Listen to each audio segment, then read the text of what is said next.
बहुत समय पहले की बात है। एक राजा को उपहार में किसी ने बाज के 2 बच्चे भेंट किए। वे बड़ी ही अच्छी नस्ल के थे और राजा ने कभी इससे पहले इतने शानदार बाज नहीं देखे थे।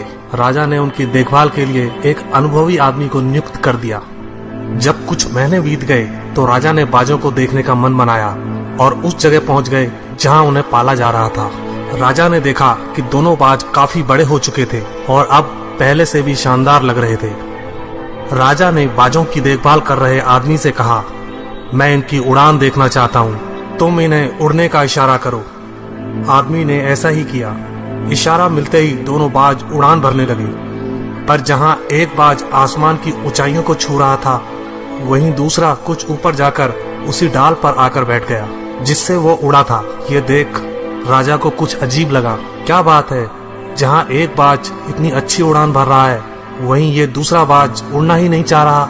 राजा ने सवाल किया, जी हुजूर, इस बाज के साथ शुरू से यही समस्या है, वो इस डाल को छोड़ता ही नहीं।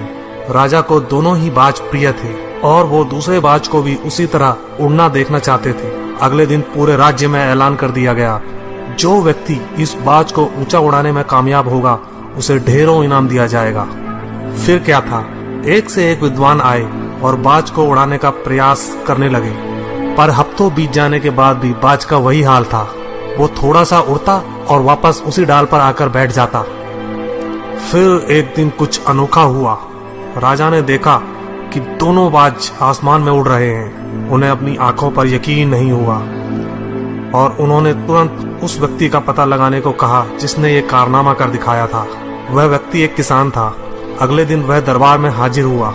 उसे इनाम में स्वर्ण मुद्राएं भेंट करने के बाद राजा ने कहा, मैं तुमसे प्रसन्न हूँ, बस तुम इतना बताओ कि जो काम बड़े बड़े विद्वान नहीं कर पाए वो तुमने कैसे कर दिखाया।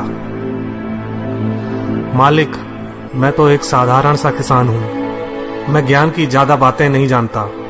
मैंने तो बस वो डाल काट दी जिस पर बैठने का बाज आदी हो चुका था, और जब वो डाल ही नहीं रही तो वो भी अपने साथी के साथ ऊपर उड़ने लगा। दोस्तों, हम सभी ऊंचा उड़ने के लिए ही बने हैं, लेकिन कई बार हम जो कर रहे होते हैं उसके इतने आदी हो जाते हैं कि अपनी उड़ान भरने की, कुछ बड़ा करने की काबिलियत को भूल जाते हैं। यदि आप भी सालों से किसी ऐसे काम में लगे हैं जो आपके सही पोटेंशियल के मुताबिक नहीं है, तो एक बार जरूर सोचिए कि कहीं आपको भी उस डाल को काटने की जरूरत तो नहीं जिस पर आप बैठे हैं। धन्यवाद दोस्तों।